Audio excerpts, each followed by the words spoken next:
Your daughter isn't lost. My dog knows where she is." The words came from a boy no older than 8, standing at the iron gates of the Cross estate, with mud caked on his torn sneakers and a German shepherd sitting alert beside him. Sebastian Cross had spent 12 hours watching his security team fail. Thermal imaging detected nothing. Tracking dogs lost the scent at the garden's edge, and every camera on the property showed his daughter Ruby simply vanishing during the charity gala's fireworks display. The ground swallowed her whole, leaving only questions and the metallic taste of fear in his mouth. The boy's voice carried through the intercom with unsettling certainty, cutting through the chaos of walkie-talkie chatter and helicopter rotors overhead. Sebastian's hand froze on the whiskey glass he'd been gripping since dawn broke over his fruitless nightmare. Every muscle in his body screamed for action, yet all his power meant nothing against a child's disappearance. His head of security, Warren, moved to dismiss the child with a wave. "Boss, we've had 17 false tips already. Fortune seekers, attention seekers, the usual vultures circling tragedy." Warren's exhaustion showed in the purple shadows beneath his eyes, 12 hours of failure weighing heavy on his shoulders. But something in the boy's stance stopped Sebastian cold. The child wasn't begging or performing desperation for an audience. He simply stood there with his dog, waiting with the patience of someone who'd learned early that adults rarely listened the first time. His clothes were threadbare but clean, his posture straight despite obvious hunger. Sebastian pressed the intercom button himself. "What's your name? And why should I believe you?" His voice came out harsher than intended, scraped raw from hours of shouting orders into the darkness that had swallowed his daughter whole. "I'm Theo, and this is Ranger." The boy's hand rested on the German shepherd's head with practiced gentleness. "We live in the woods past your property. Ranger found something this morning that belongs to a little girl." His matter-of-fact tone carried none of the manipulation Sebastian expected from someone claiming impossible knowledge. The dog's ears swiveled forward at his name, intelligence gleaming in brown eyes that tracked every movement beyond the gate. A fresh wound marked his left foreleg, recently cleaned but untreated, the kind of injury that would send most animals whimpering for shelter. Yet Ranger sat perfectly still, focused entirely on the estate beyond the iron bars. Warren stepped closer to Sebastian, lowering his voice. "Sir, this is wasting time we don't have. The FBI arrives in 40 minutes, and they'll want answers about why we're entertaining random children instead of expanding the search radius." Professional concern masked something deeper, the unspoken acknowledgement that after 12 hours, statistics turned brutally against them. Sebastian studied the boy through the security monitor, cataloging details his years in dangerous business taught him to notice. Theo's eyes held no calculation, no performance of grief designed to extract money or favor. Instead, they carried the weight of someone who'd seen adults fail children before and expected nothing different now.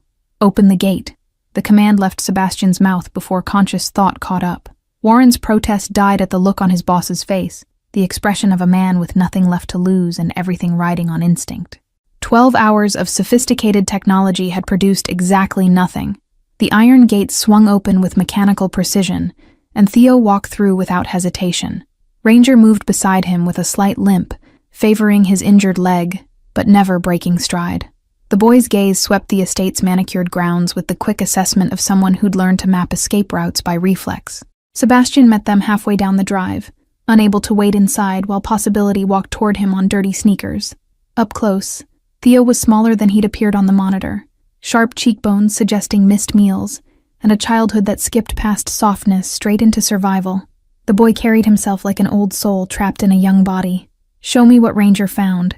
Sebastian forced his voice lower, gentler than the desperation clawing at his chest.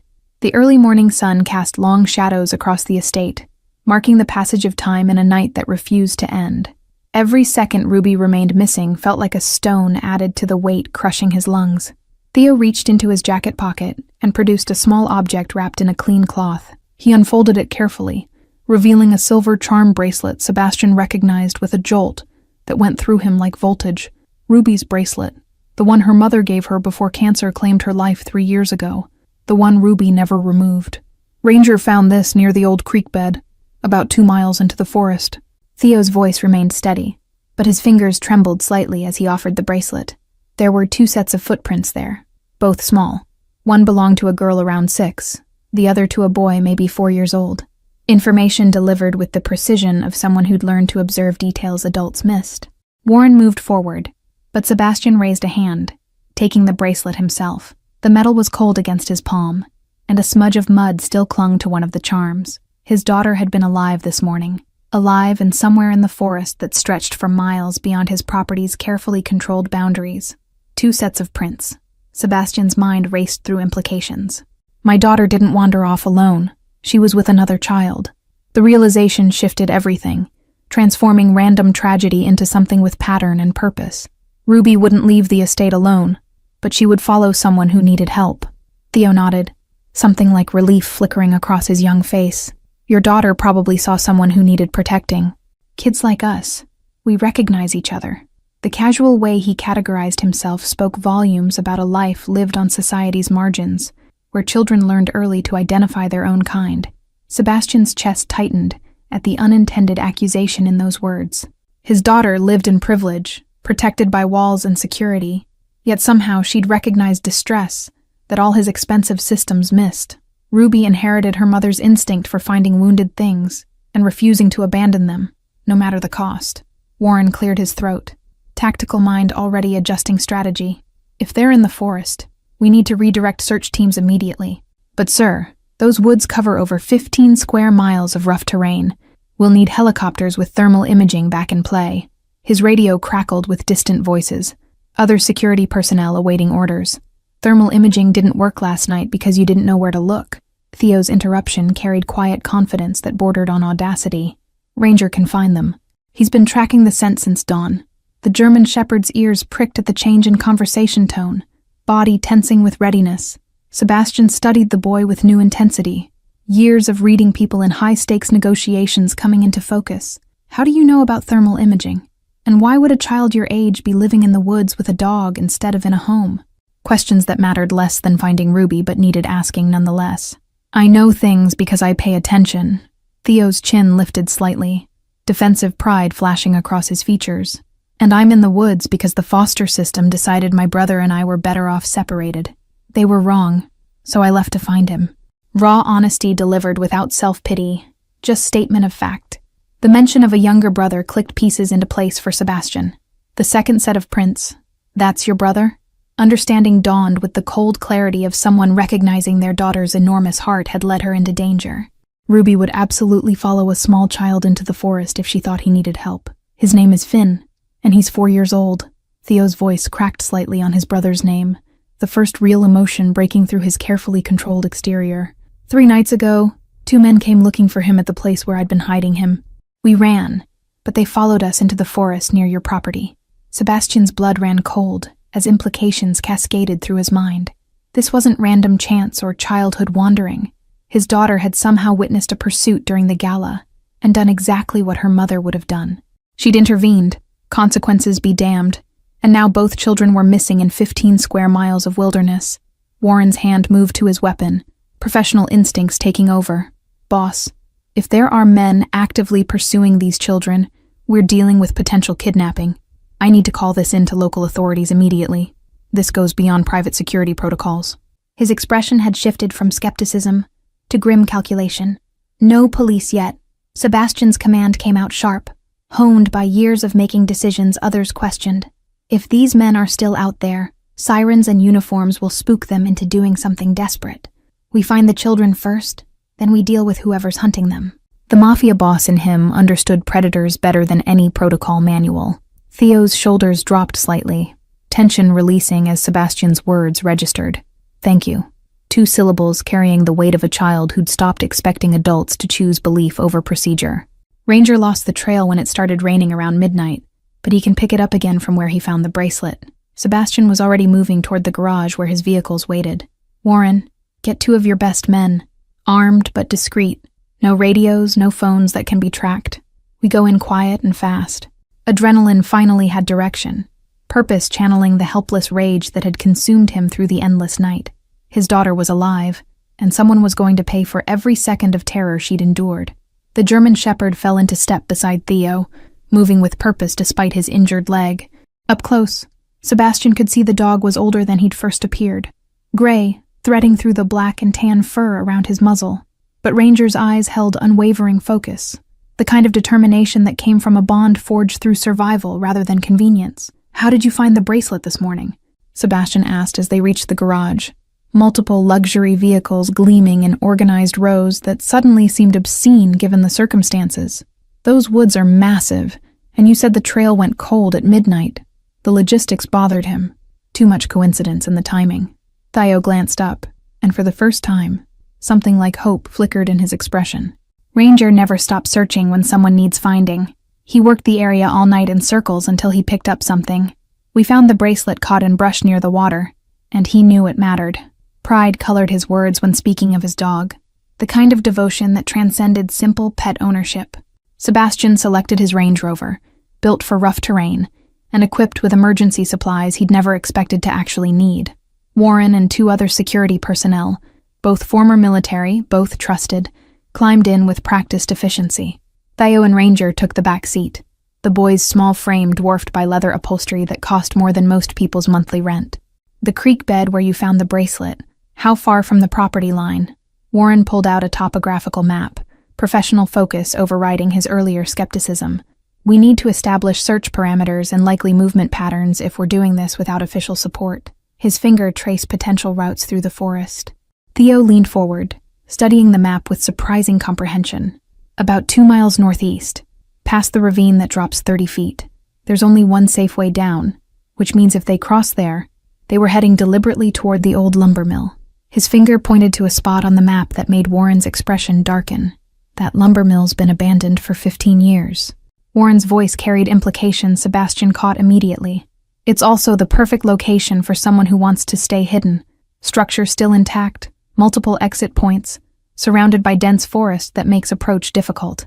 The tactical assessment hung heavy in the vehicle's confines. Sebastian's hands tightened on the steering wheel as he navigated the estate's perimeter road toward the forest access point. Dawn had fully broken now, golden light filtering through trees that suddenly seemed less like natural beauty and more like walls of a massive labyrinth hiding his daughter. Every second of driving felt like wasted time, yet rushing blindly would accomplish nothing. "The men who were chasing your brother." Sebastian kept his eyes on the rough path ahead, but his voice demanded answers. "Who are they? And why target a 4-year-old child?" The question carried weight beyond parental concern. It was the tone of someone who'd spent years navigating dangerous people and recognizing threat patterns. Theo's reflection in the rearview mirror showed internal struggle, loyalty warring with necessity. They work for the agency that placed Finn in his last foster home, but they're not there to help him. They're there to make sure he disappears before he can talk about what he saw. Words delivered with the bitter knowledge of a child who'd learned to distrust the systems meant to protect him. Warren exchanged glances with Sebastian, both men reaching the same grim conclusion. Corruption in child services isn't uncommon, but actively hunting a child suggests serious criminal exposure. Warren's military background showed in his clinical assessment. What could a 4-year-old possibly witness that warrants this level of pursuit? His foster father ran an illegal adoption ring, selling children to people who couldn't pass legitimate background checks. Theo's voice dropped to barely above whisper, as if speaking it louder might make the horror more real. "Finn's too young to testify, but he's not too young to be a loose end they want tied up. I got him out 3 weeks ago, and they've been hunting us since." The Range Rover jolted over a particularly rough patch of terrain, throwing everyone forward against seatbelts. Ranger braced himself with practiced ease, never taking his attention from the window, as if memorizing the route for future reference. The dog's injured leg had started bleeding again, dark spots appearing on the vehicle's expensive leather, but he showed no signs of stopping. Sebastian's mind raced through implications and strategy with the cold calculation that built his empire. "When we find them, those men become my problem to solve. But first, we need to reach the children before anyone else does." Authority rang through his words, not a request or suggestion, but a statement of absolute intention backed by resources most people couldn't imagine. They reached the forest access point where maintained paths gave way to wilderness, and Sebastian killed the engine. The sudden silence felt oppressive, broken only by birdsong and the distant sound of running water. Theo opened his door immediately, Ranger leaping out despite his injury with the urgency of purpose renewed. "Show me where you found the bracelet." Sebastian emerged from the vehicle, morning air sharp in his lungs as adrenaline and fear combined into something crystalline and focused. Behind him, Warren and the security team moved with quiet efficiency, checking weapons and equipment with the practiced ease of men who'd operated in hostile territory before. Theo and Ranger moved into the forest without hesitation, the boy navigating through underbrush with the confidence of someone who'd made these woods his home. The German shepherd ranged slightly ahead, nose working the ground in methodical sweeps that spoke of training or instinct honed through necessity. His limp was more pronounced now, but determination overrode pain. The forest closed around them within minutes, civilization vanishing as if it had never existed. Sebastian found himself following a child and a wounded dog into terrain where all his money and power meant nothing, where success depended entirely on trust placed in the most unlikely of guides. The irony wasn't lost on him, but desperation had a way of stripping away pretense. Warren moved beside Sebastian, voice low enough not to carry beyond them. "Sir, I need to say this. We're about to enter a situation with unknown hostiles, zero backup, and no communication with outside support. If this goes wrong, there's no cavalry coming." Professional obligation demanded the warning, even as his presence proved he'd made his choice. Then it doesn't go wrong. Sebastian's response carried the absolute certainty of someone who'd built an empire by refusing to accept unacceptable outcomes. "My daughter is out here, and we're bringing her home. Everything else is just obstacles to remove." The mafia boss emerged in his tone, the man who'd climbed to power by doing what others wouldn't. Theo stopped ahead, Ranger's posture shifting from searching to alertness. "This is where I found the bracelet this morning." He pointed to an area near the creek where water rushed over smooth stones, the sound peaceful in direct contrast to the circumstances. Broken branches and disturbed earth told stories to those who knew how to read them. Sebastian knelt beside the spot, studying details with intensity born of desperation mixed with professional assessment. 2 sets of small footprints were still visible in the mud, exactly as Theo described. One slightly larger, one heartbreakingly tiny. The prints headed downstream, toward the ravine Warren had mentioned, toward the abandoned lumber mill and whatever waited there. Ranger's low growl pulled everyone's attention forward, his body tensing as his nose caught something in the air. The German shepherd looked back at Theo once, communication passing between boy and dog that needed no words. Then Ranger started forward again, following a scent invisible to human senses, but apparently clear as highway to his trained nose. Ranger led them deeper into the forest for another 40 minutes, his pace never faltering despite the blood trail marking his path. The terrain grew rougher, forcing them to navigate fallen logs and dense thickets that scratched exposed skin and caught on clothing. Sebastian's expensive suit jacket hung in tatters, but vanity had ceased to exist the moment his daughter disappeared. The ravine appeared suddenly, a 30-foot drop exactly as Theo had described, with a narrow path zigzagging down one side. Recent rainfall had made the descent treacherous, mud slick under their feet as they picked their way down single file. Warren cursed quietly when his boot slipped, catching himself on an exposed root that held just long enough. At the bottom, Ranger paused to drink from the creek, his injured leg trembling with exhaustion. Theo knelt beside him, checking the wound with gentle fingers that suggested medical knowledge far beyond his years. "He needs rest and antibiotics, but he won't stop until we find them." Pride and worry mingled in the boy's voice equally. Sebastian crouched beside them, watching the interaction with new understanding. "You've kept him alive out here for 3 weeks, treating injuries, finding food, staying hidden from people actively hunting you." Statement, not question. Acknowledgement of survival skills most adults never developed. "How old were you when you learned to live like this?" 6. Theo didn't look up from examining Ranger's paw. "First foster home kicked me out for behavioral issues, which meant I cried too much about missing my brother. Spent 4 months on the streets before social services caught me and started the cycle over." Clinical recitation of trauma that should have broken a child but somehow forged steel instead. The lumber mill materialized through the trees like a ghost from industrial past, its weathered structure somehow still standing against decades of neglect. Broken windows gaped like empty eye sockets, and sections of roof had collapsed inward, leaving exposed beams that pointed skyward like skeletal fingers.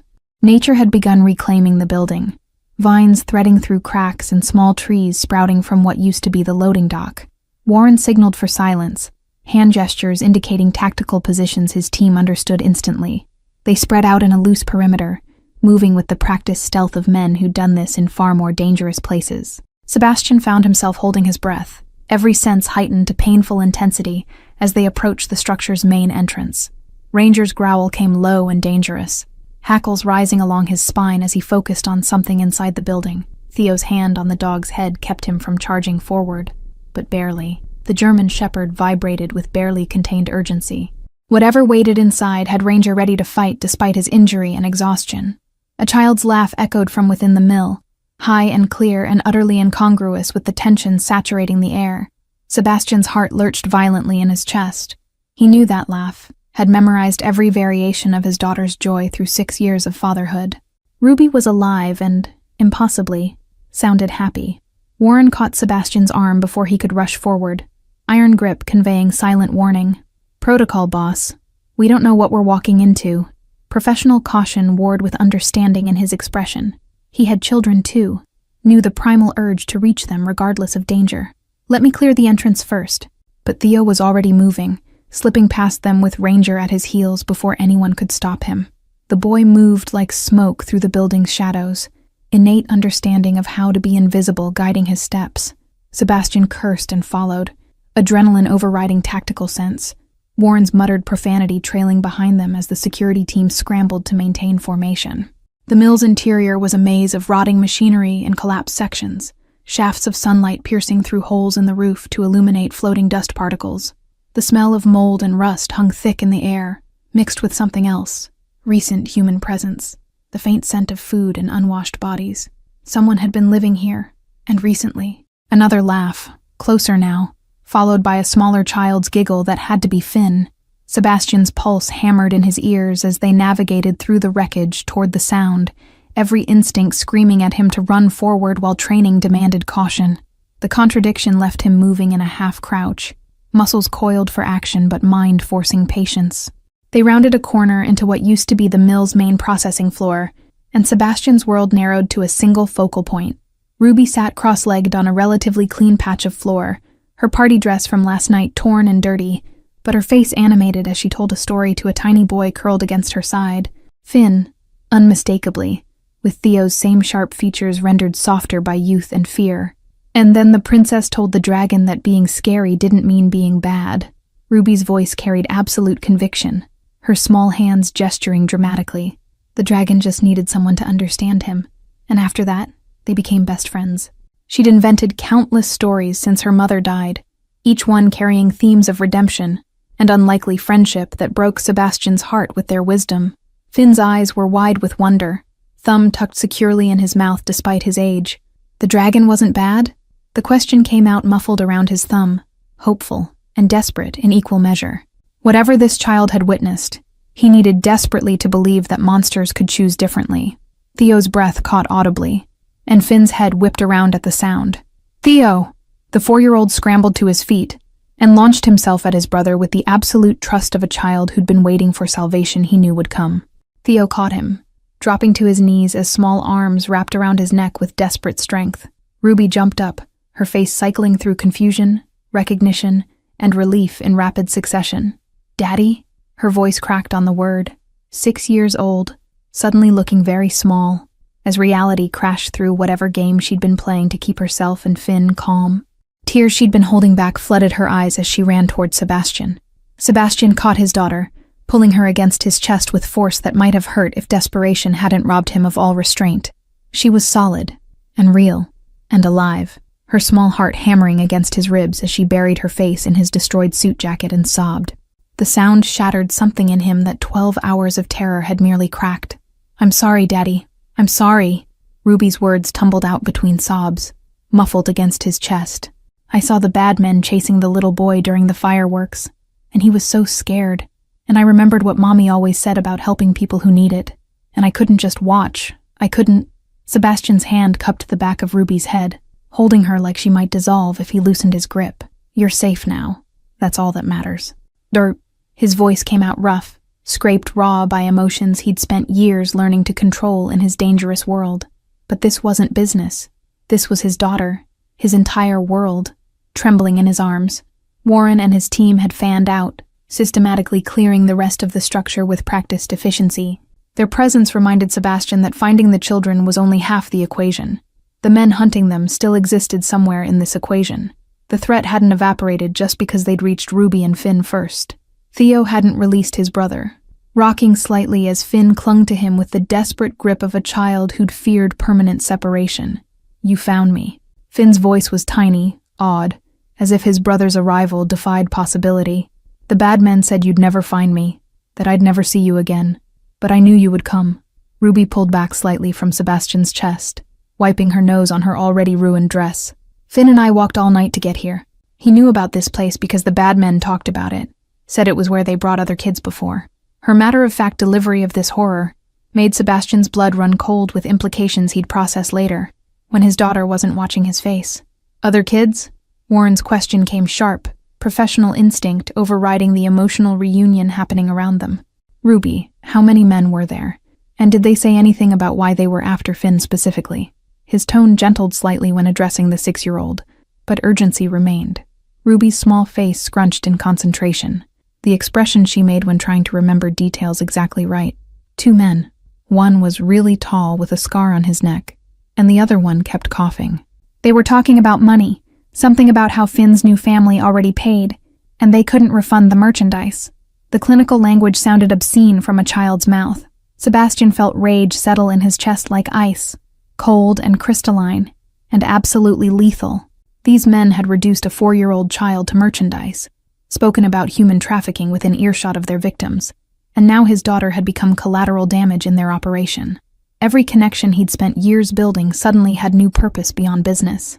"They left maybe an hour ago," Ruby continued, oblivious to the murder forming behind her father's eyes. "They said they had to check in with their boss, make arrangements for disposal if they couldn't find us soon." Her voice wavered on the last word. Adult implications she didn't fully understand, but sensed were terrible, breaking through her brave facade. Theo lifted his head from where it had been buried in Finn's hair, his young face hard with knowledge no child should carry. "That means they'll be back with more people. We can't stay here. This location is compromised." Tactical assessment delivered with the weary expertise of someone who'd learned these lessons through brutal experience rather than training. Ranger had positioned himself between the children and the mill's entrance, hackles still raised despite his exhaustion. The German shepherd's instincts recognized what humans were still processing. Danger hadn't passed, merely paused, and the respite was temporary. His low growl provided constant reminder that complacency could prove fatal. Warren returned from his sweep, expression grim. "Building's clear now, but there's evidence of recent occupation in the west section. Sleeping bags, food wrappers, and..." He glanced at the children, choosing his words carefully. "Documentation suggesting this is a way station in a larger operation. We found files on at least 8 other children, all under 6 years old." Sebastian's jaw clenched hard enough to ache, but he forced his voice calm when he spoke.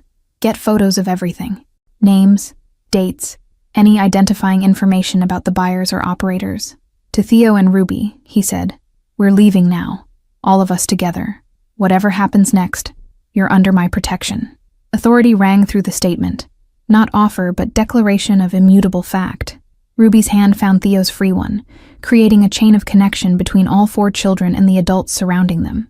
"Theo took care of Finn all by himself for weeks." Her voice carried fierce admiration. "And Ranger found me when I got lost trying to remember the way back to your house. He wouldn't let anything hurt us." The dog's ears perked at his name, tail offering one tired wag.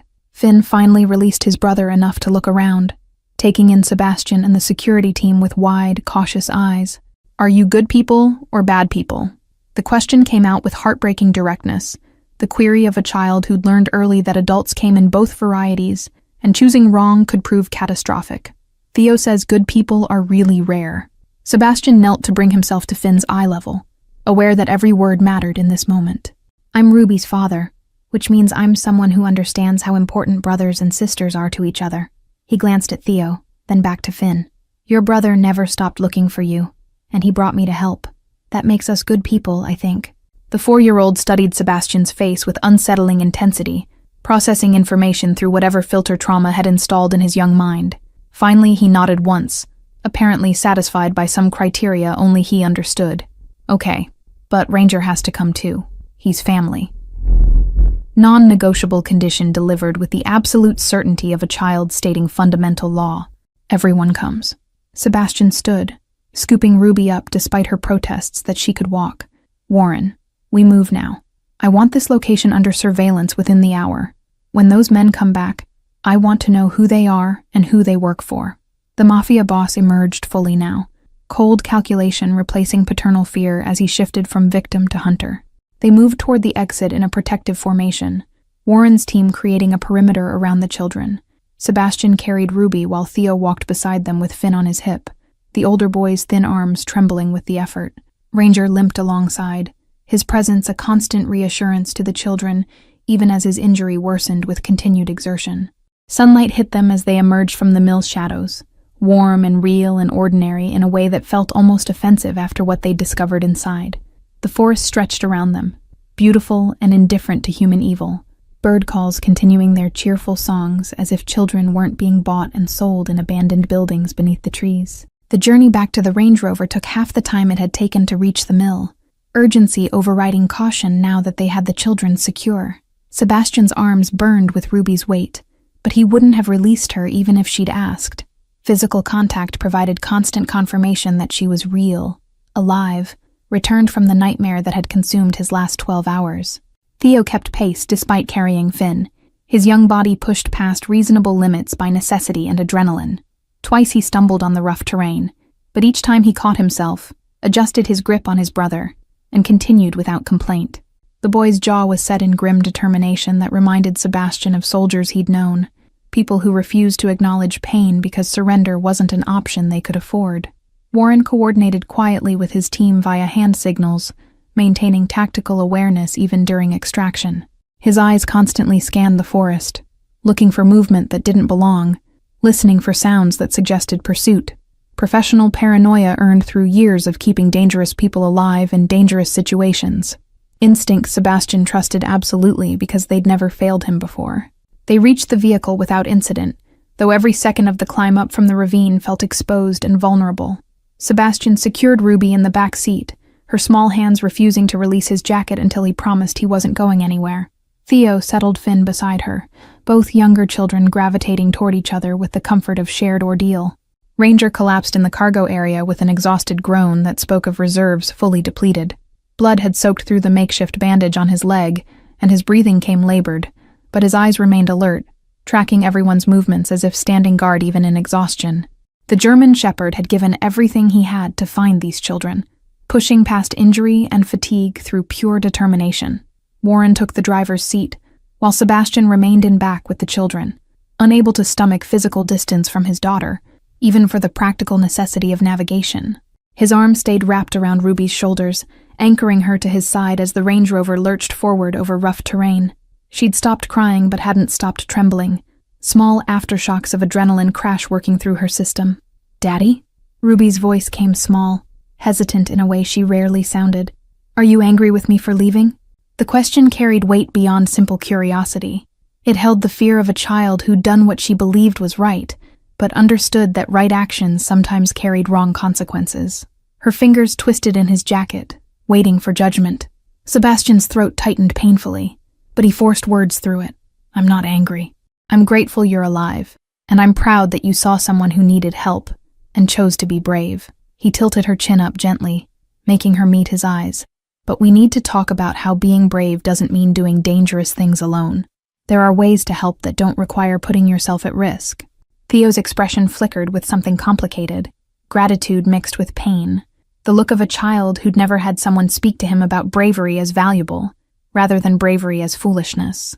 His arms tightened around Finn, who'd finally fallen asleep against his brother's chest, tiny snores providing counterpoint to the vehicle's rumble. Safety had arrived like anesthesia, allowing unconsciousness trauma had prevented. "What happens to us now?" Theo's question came quiet, but direct, practical concerns reasserting themselves now that immediate danger had passed. "Social services will put Finn back in the system if they find us.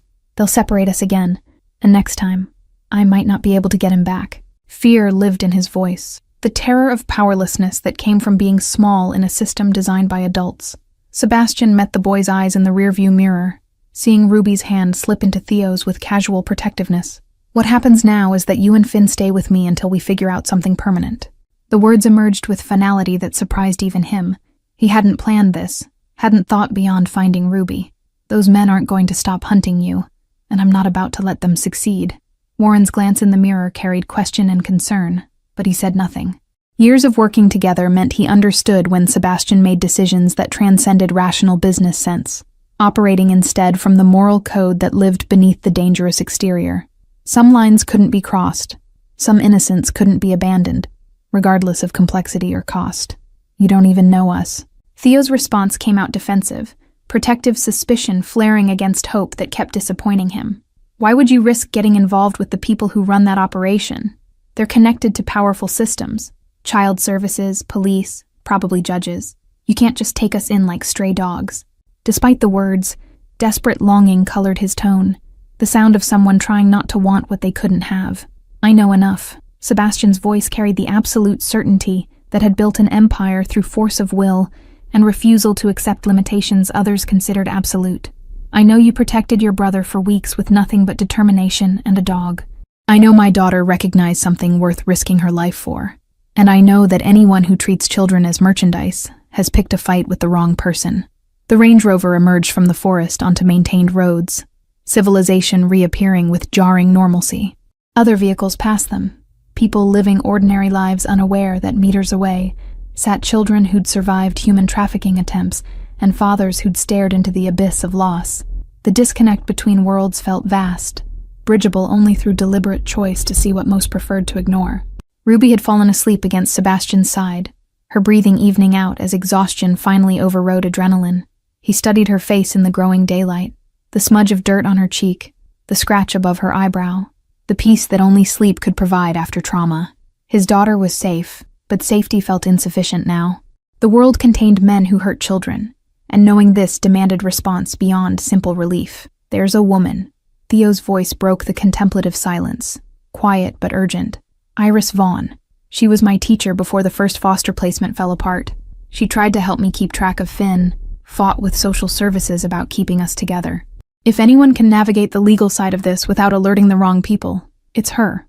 Hope and uncertainty mingled in his expression, offering help while fearing rejection. Warren's fingers drummed on the steering wheel, tactical mind processing new information. A teacher who stood up to social services probably made enemies in the system.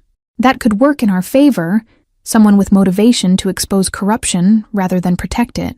Professional assessment delivered without emotional inflection, but Sebastian heard the underlying approval. Warren's sister had been a teacher before cancer took her. The profession held sacred space in his personal hierarchy. Sebastian considered the implications of bringing another person into this situation, weighing risk against necessity. His instincts with people had kept him alive through years of dangerous negotiations. And something in Theo's voice when he mentioned Iris Vaughn suggested she might be the variable this equation needed. Someone who understood the system from inside, but hadn't been corrupted by it. Someone who'd already proven willingness to fight for these children. "When we get back to the estate, you'll call her." Decision made, Sebastian moved forward without second-guessing. "Warren, I want background on Iris Vaughn within the hour. Employment history, any disciplinary actions, connections to social services, everything. If she's clean and willing to help, we bring her in. If not, we find another way."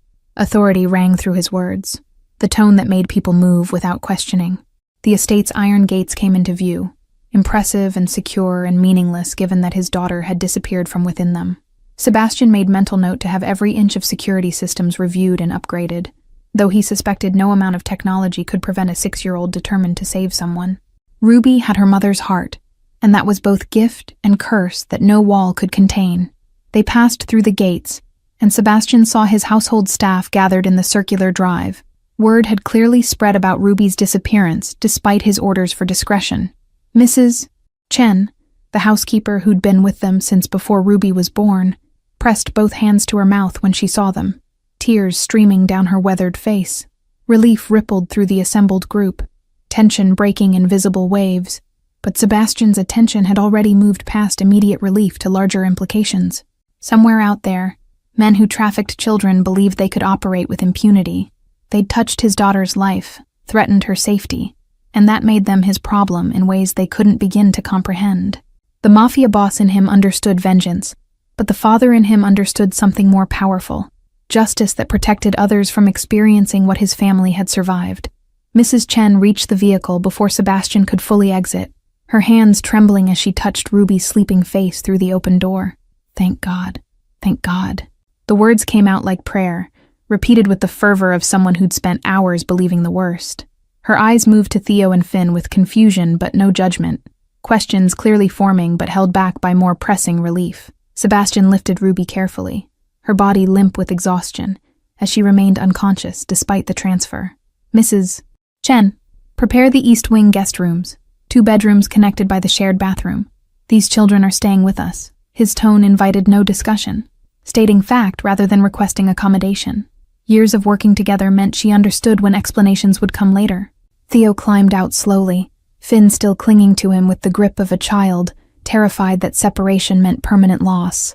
The boy's eyes widened as he took in the estate's grandeur, manicured gardens, fountain sculpture, windows that caught morning sun and threw back golden light.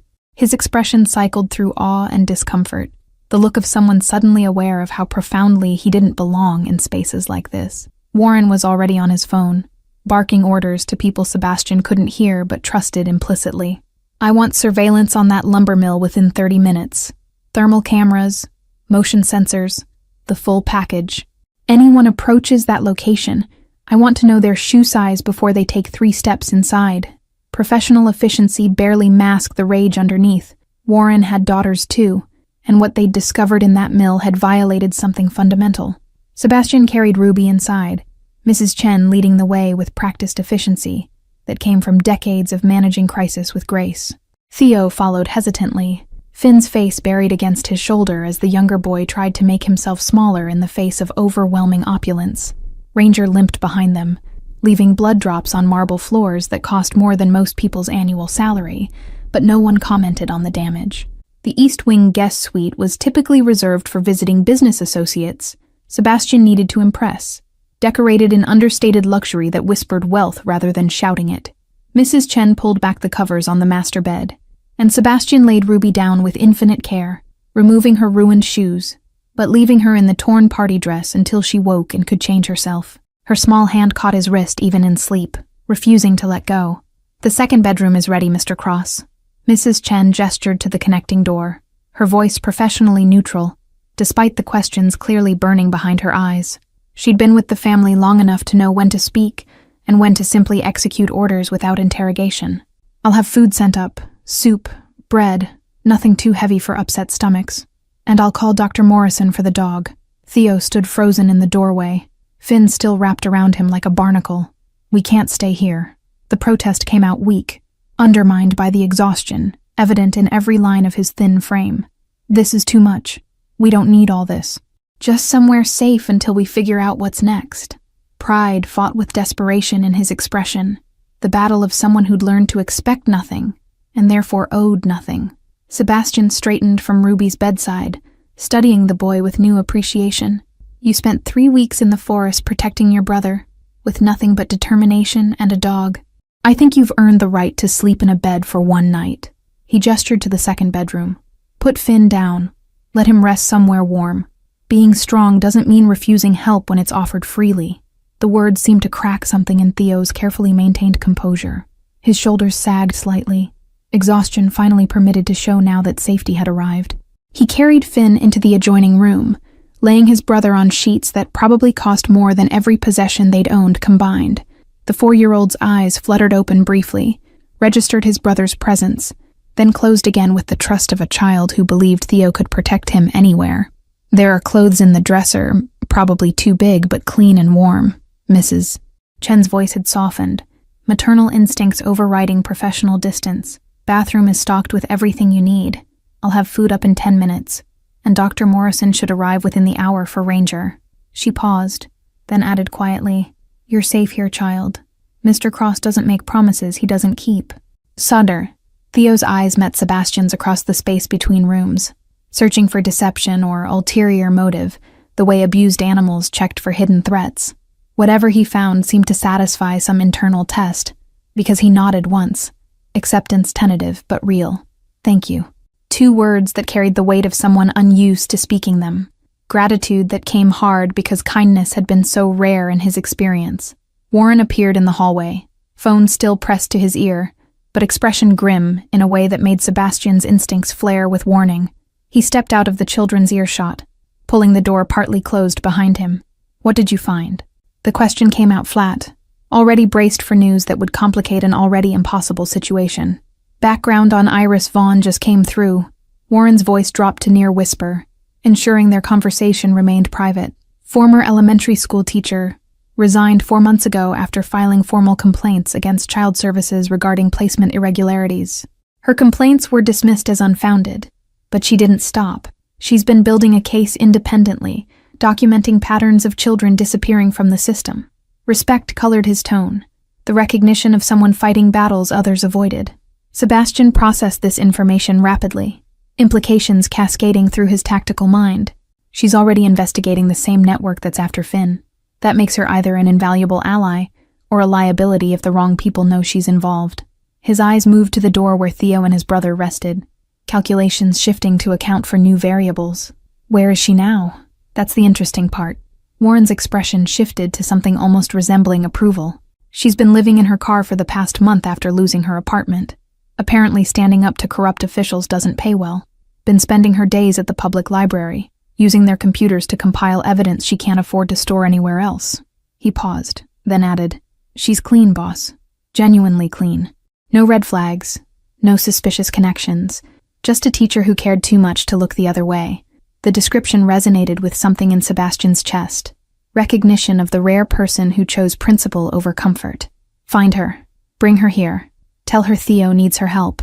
He glanced back at the guest rooms where 3 children slept, protected for the moment, but vulnerable in ways that transcended physical security. And Warren?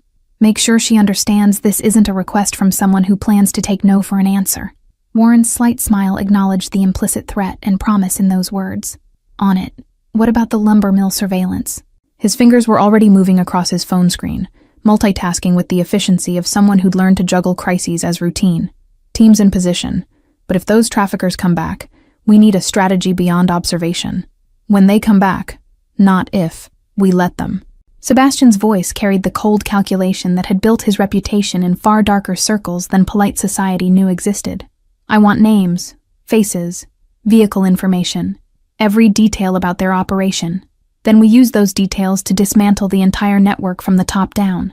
These people need to understand that touching children carries consequences they can't negotiate their way out of. The sound of Ranger's pained whine drew their attention back to the guest suite. Through the partly open door, Sebastian could see Theo kneeling beside the German shepherd, speaking softly while examining the dog's injured leg with careful fingers. The boy's face was pale with worry, hands gentle despite the urgency in his movements. Whatever connection existed between child and dog ran deeper than simple pet ownership. This was partnership forged through shared survival. Mrs. Chen appeared with a tray of food, navigating past them with practiced grace. Dr. Morrison just called. He's 15 minutes out and bringing surgical supplies in case they're needed. Her eyes lingered on Ranger with professional assessment. That dog's lost a lot of blood. He might need a transfusion if the wound is as bad as it looks from here. No judgment colored her tone, just practical concern for an animal who'd clearly earned respect through action. Sebastian returned to Ruby's bedside, unable to remain away for long, even with Warren handling logistics. His daughter slept on, face peaceful in a way that contradicted the terror of the last 12 hours. He traced the scratch above her eyebrow with one finger, marveling at her courage and cursing it in equal measure. She had her mother's fearless heart, and that gift would give him gray hair before he reached 40. "Daddy?" Ruby's voice came out muzzy with sleep, eyes opening to slits that struggled against exhaustion. "Is Theo okay? And Finn?" Even half-conscious, her first concern was for the boys she'd protected, the children she'd risked everything to help. Pride and fear warred in Sebastian's chest at this evidence of who his daughter was becoming. "They're safe, right in the next room." Sebastian smoothed her hair back from her forehead, gesture automatic from 6 years of comforting nightmares and scraped knees. "Ranger's here too, and a doctor is coming to help him. You did something incredibly brave, Ruby. But now you need to rest and let the adults handle things for a while." Authority and gentleness balanced in his tone, father and protector occupying the same space. Ruby's eyes drifted closed again, but her hand found his and squeezed with surprising strength. "Promise you won't send them away." The words came out slurred with returning sleep, but the urgency beneath them was unmistakable. "Theo doesn't have anybody, Daddy. Nobody but Finn and Ranger. Promise." Child logic that cut through complexity to reach the fundamental truth. These boys had nothing, and she'd recognize that fact instantly. Sebastian's promise caught in his throat, tangled with implications he hadn't fully processed yet. I promise we'll figure something out that keeps them safe. Careful wording that committed to protection without specifying parameters.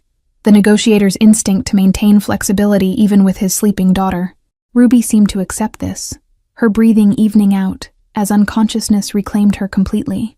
Dr. Morrison arrived with the efficiency of someone accustomed to Sebastian's emergencies, carrying a veterinary medical kit that looked better stocked than most human hospitals.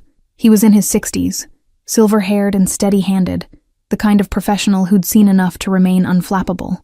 His eyes assessed Ranger from across the room, cataloging injury and exhaustion with clinical precision that missed nothing. That's one tough animal. Morrison knelt beside the German shepherd, hands moving with practiced gentleness as Ranger's eyes tracked him warily. Looks like he's been running on pure determination for hours past when instinct should have shut him down. The leg wound is infected.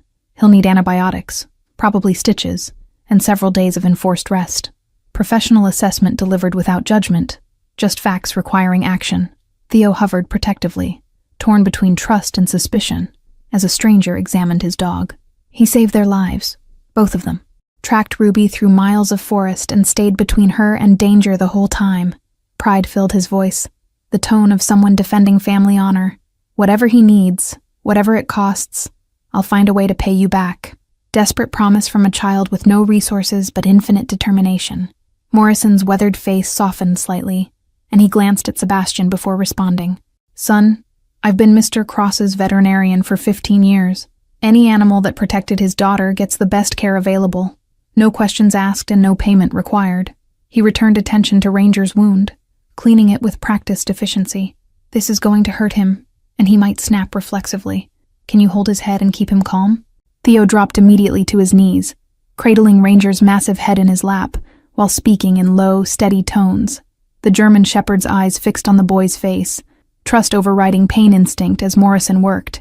The bond between them was palpable, forged through weeks of mutual dependence in circumstances that would break most adults, let alone a child barely 8 years old.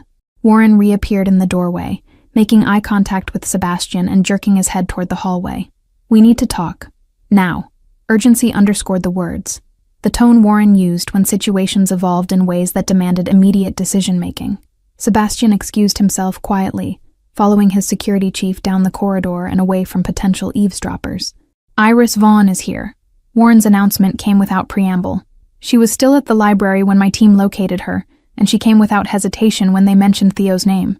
But boss, there's a complication. She's not alone. His expression suggested this complication carried weight beyond simple inconvenience. She brought copies of her entire investigation, 3 months of compiled evidence about the trafficking network. If this information fell into the wrong hands, then we make sure it doesn't. Sebastian cut off the concern with practiced authority. Where is she now? His mind was already racing ahead, calculating how to integrate this new variable into a situation that grew more complex by the hour. A teacher with evidence against corrupt officials could be either salvation or disaster, depending on how carefully they navigated the next steps. Main library, waiting room. Warren gestured toward the estate's front section. She looks like she's been living rough, probably accurate given the car situation you mentioned. She's also terrified, which is either very smart or indicates she knows exactly how dangerous these people are. Professional assessment delivered clinically, but Sebastian heard the underlying question about whether bringing her inside increased risk. Sebastian made the decision instantly, operating on instincts honed through years of high-stakes negotiations. Bring her to my study. Make sure she understands this conversation stays confidential, but don't threaten her. She's been threatened enough by people who should have protected her. He paused, then added, And Warren? Have Mrs. Chen prepare another guest room. Something tells me Ms. Vaughn could use a safe place to sleep as much as Theo and Finn could. The study was Sebastian's domain. Dark wood paneling, leather furniture, floor-to-ceiling bookshelves that held volumes actually read rather than displayed for show. He poured himself 2 fingers of whiskey, then reconsidered and made it 3. The day had earned alcohol, even if drinking it before noon suggested problems he didn't have time to examine. His hands were steady as he lifted the glass, muscle memory from years of maintaining composure through worse situations. Iris Vaughn entered the study with the hesitation of someone expecting ambush. her posture defensive despite Warren's presumably reassuring escort. She was younger than Sebastian expected, maybe 30, with dark hair pulled into a practical ponytail and clothes that had seen too many wears between washes. But her eyes held fierce intelligence and something else, the kind of anger that came from witnessing injustice and refusing to accept it as inevitable. "Ms. Vaughn." Sebastian didn't rise, letting her come to him in a subtle assertion of control that established dynamic without overt intimidation. "Warren tells me you've been investigating the same people who've been hunting Theo and his brother. That makes you either remarkably brave or dangerously foolish, and I'm genuinely uncertain which." Direct approach, no social niceties, cutting straight to the core of why they were both standing in this room. Iris's chin lifted, defensive pride flaring despite obvious exhaustion and fear. "With respect, Mr. Cross, I've spent 4 months documenting systematic corruption that's resulted in at least 15 children disappearing from the foster care system. Calling me foolish suggests you don't understand what's at stake here." Her voice carried the sharp edge of someone who'd been dismissed too many times by people who should have listened. "Theo contacted me this morning saying he'd found his brother and needed help. I came because I owe him that much after failing to keep them together the first time." The raw honesty in her response shifted Sebastian's assessment slightly. "You didn't fail. A corrupt system failed. There's a difference." He gestured to the chair across from his desk. Invitation rather than command. "Sit. Tell me everything you know about the network operating out of that lumber mill, and then we'll discuss how to use your evidence without getting you killed in the process." Iris remained standing for a moment, evaluating him with the same careful scrutiny he'd applied to her. Whatever internal calculation she performed seemed to reach favorable conclusion, because she finally sat, shoulders relaxing fractionally, as if standing had required energy she could no longer spare. "The network is bigger than anyone realizes. It involves at least 3 social workers, 2 judges, and a private adoption attorney who specializes in international placements." She pulled a flash drive from her pocket, placing it on the desk between them like a chess piece being moved into strategic position. "International placements." Sebastian's voice went flat, implications clicking into place with sickening clarity. "They're not just moving kids between foster homes. They're trafficking them across borders to buyers who've been rejected by legitimate adoption agencies." The scope of the operation expanded in his mind, tentacles reaching further than he'd initially estimated. These weren't small-time opportunists. This was organized crime with institutional protection. Iris nodded, exhaustion and vindication mixing in her expression. Finn witnessed a placement meeting at his last foster home, saw money exchange hands, heard his foster father discussing another child who'd been successfully delivered to a family in Eastern Europe. He's 4 years old and couldn't articulate what he saw, but he knew it was wrong. Her hands clenched in her lap, knuckles white with suppressed rage. The social worker who placed him there knew exactly what kind of home it was, and when I tried to report it, suddenly my complaints about unrelated cases started getting dismissed as conspiracy theories. Sebastian's mind cataloged this information with the cold precision of someone building a case for destruction. "How many people have seen your evidence?" The question carried weight beyond simple curiosity. Operational security mattered when dealing with enemies embedded in systems designed to protect them. If the wrong person knew what Iris had compiled, her life expectancy became measured in hours rather than days. Just me and my former principal, who helped me access school records showing pattern of children being removed from her school and never appearing in any other district's enrollment. Iris's voice steadied as she shifted into professional mode, teacher's precision replacing emotional exhaustion. "I've been compiling everything digitally and storing copies in 3 separate cloud accounts under fake names. If something happens to me, instructions exist for releasing everything to media outlets simultaneously." The dead man's switch impressed Sebastian more than he'd expected. "You've been preparing for the possibility they'll come after you directly." Statement, not question. Recognition of strategic thinking most civilians never developed. That level of paranoia suggests you've already had close calls. His eyes narrowed. Studying her face confirms his suspicion had hit accurate. Iris's slight flinch confirmed it. 2 weeks ago, someone tried to run me off the road during my morning commute. 3 days after that, my apartment caught fire under suspicious circumstances. Investigators ruled it accidental, but the timing was remarkable. Clinical recitation of attempted murder delivered with the flatness of someone who'd processed terror and arrived at grim acceptance. I've been sleeping in my car and moving locations every night since then, which probably seems paranoid, except they really are trying to stop me. It's not paranoia if they're actually trying to kill you. Sebastian's dry observation broke some of the tension, and Iris's mouth twitched in what might have been a smile under different circumstances. "You'll stay here until we've neutralized the threat. Non-negotiable." Authority rang through his words, the tone that had built an empire by refusing to accept unacceptable outcomes. "Warren will assign you personal security, and will coordinate with my attorneys to determine how best to leverage your evidence without exposing you to additional risk." Iris opened her mouth, likely to protest the imposition, then seemed to reconsider, as reality trumped pride. "I need to see Theo first. He called me because he trusts me, and I won't have him thinking I'm here for any reason except helping him and Finn." Firm boundary despite her precarious position, the teacher's instinct to prioritize her students' emotional well-being over her own safety. The principle behind it reminded Sebastian uncomfortably of his daughter's decision to help Finn despite obvious danger. "He's upstairs with his brother and the dog who tracked down my daughter." Sebastian stood, finishing his whiskey in one smooth motion. "All three of them are exhausted, traumatized, and in desperate need of someone who represents safety rather than threat. Your presence might be the first piece of good news Theo's received in months." He moved toward the door, then paused. "Fair warning. My daughter has decided they're staying permanently. 6-year-olds aren't known for nuanced understanding of social services protocols or legal guardianship requirements."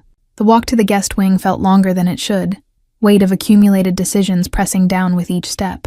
Sebastian found himself questioning choices made in the heat of crisis, promising protection to children he barely knew, involving a teacher whose investigation could draw dangerous attention, dismantling his carefully controlled life because his daughter's enormous heart had collided with others' cruelty. But then he remembered Ruby's face when he'd found her in that lumber mill, the fierce protectiveness as she'd guarded Finn, and doubt evaporated. Iris's breath caught audibly when she entered the guest suite and saw Theo sitting beside his sleeping brother, one hand resting on Finn's small chest as if monitoring heartbeat for reassurance. The boy's head whipped around at their entrance, eyes going wide with recognition and relief that stripped years from his carefully maintained maturity. "Ms. Vaughn?" Disbelief and hope mingled in those two syllables, the sound of someone seeing salvation appear when they'd stopped believing it existed. "Hi, Theo." Iris's voice cracked slightly, professional composure fracturing under the weight of genuine emotion. She crossed the room and knelt beside his chair, bringing herself to eye level in the instinctive gesture of a teacher who understood children needed equals, not authority figures looming over them. "I'm so sorry I couldn't keep you and Finn together before. I tried, but the system—" Words failed her. Inadequacy of explanation rendered meaningless by result. "You're here now." Theo's simple statement carried absolution, childhood's capacity for forgiveness that adults lost somewhere along the path to cynicism. "That's what matters. And Mr. Cross says we can stay here where it's safe, at least for a while." Uncertainty colored the last phrase, experience teaching him that adult promises often came with expiration dates. "You believe him, right? That we're actually safe this time?" Iris glanced at Sebastian, question implicit in her gaze. Was he making promises he intended to keep, or offering temporary shelter that would ultimately end in more disappointment for children who'd already experienced too much? Sebastian met her eyes steadily, letting her see the resolve that had carried him through years of dangerous decisions. Whatever silent communication passed between them seemed to satisfy her internal test. "I believe Mr. Cross is someone who keeps his word." Iris returned attention to Theo, her hand finding his and squeezing gently. "And I believe you're safe here in ways you haven't been safe in a very long time. But Theo, there are still legal realities we need to address. Social services will be looking for you and Finn, and we can't hide you forever."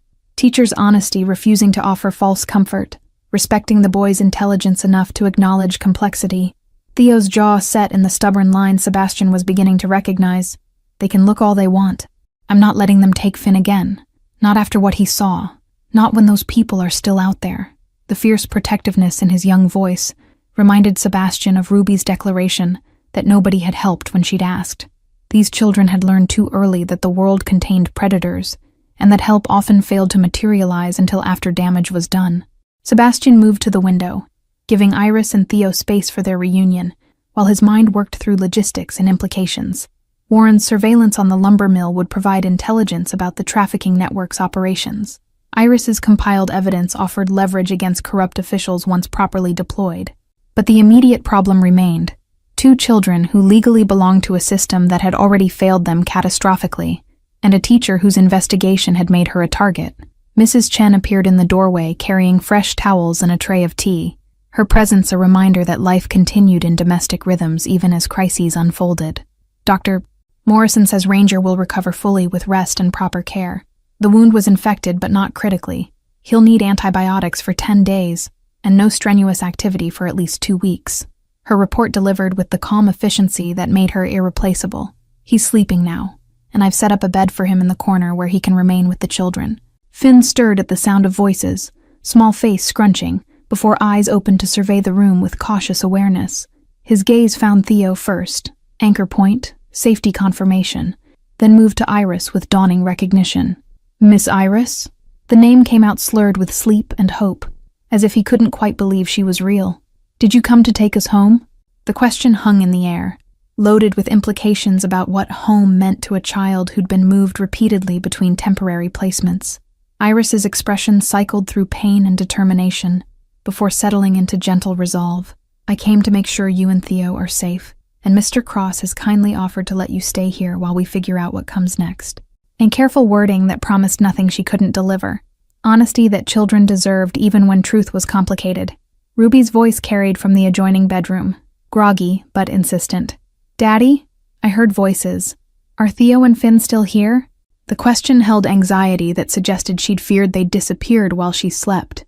Nightmare logistics of adult decisions removing the boys she'd risked everything to protect. Sebastian moved to her doorway, finding his daughter sitting up in bed with hair wild and eyes still heavy with exhaustion. They're right here, and they're not going anywhere. Sebastian's promise emerged before conscious thought could temper it, parental instinct overriding caution. He saw Iris's eyes widen slightly at the declaration, understood she was cataloging the legal impossibility of what he'd just committed to. But some promises transcended legality, existing in the realm of moral obligation that superseded paperwork and protocol. The next hours blurred into domestic chaos as the household adjusted to sudden occupants. Mrs. Chen produced children's clothing from sources Sebastian didn't question, outfitting Theo and Finn in clothes that actually fit, despite the estate rarely hosting children beyond Ruby. Dr. Morrison departed with instructions for Ranger's care and a promise to return for follow-up examination. Warren coordinated security details and surveillance reports from his makeshift command post in the estate's security office. Iris found herself installed in a guest room down the hall from the children, her meager possessions from the car looking lost in the suite's opulent space. Sebastian observed her careful movements through the estate, the way she touched nothing unnecessarily as if afraid to leave evidence of occupation. Years of living on society's margins had taught her to maintain minimal footprint, to expect displacement at any moment, and prepare accordingly. Dinner that evening was an awkward affair. 5 people gathered around a table designed for 12, relationships undefined and futures uncertain. Ruby chattered between bites, filling silence with observations about Ranger's bravery and Theo's skill at storytelling. Finn ate with the focused intensity of a child who'd learned not to waste food, small hands gripping his fork like it might be confiscated. Theo remained quiet, eyes tracking exits and potential threats with the hypervigilance of someone who'd survived by staying alert. Iris pushed food around her plate more than eating it, exhaustion and stress apparently robbing her of appetite despite obvious hunger. Sebastian caught her watching him multiple times, expression assessing as she tried to reconcile the dangerous reputation his name carried with the man offering sanctuary to homeless children and their protective teacher. The cognitive dissonance was apparent. He'd cultivated a fearsome image deliberately, but that image didn't account for the father willing to tear down institutions that harmed innocents. Mr. Cross. Iris's voice cut through Ruby's monologue about plans to teach Finn all her favorite games. We need to discuss next steps regarding social services. They'll have filed missing persons reports on both boys by now, and once they realize Theo and Finn are together, they'll escalate search efforts. Professional concern delivered quietly but urgently, teachers' practicality refusing to let emotion override reality's demands. Sebastian set down his fork, meeting her gaze with the cold calculation that had built his empire. Then we make sure that when they escalate, they find exactly what we want them to find. Evidence so damning that protecting their corruption becomes impossible. His voice carried absolute certainty, the tone of someone who dismantled more powerful enemies than corrupt social workers. Your investigation provides foundation. My resources provide amplification. Together, we ensure these children never return to a system that traffics them like merchandise.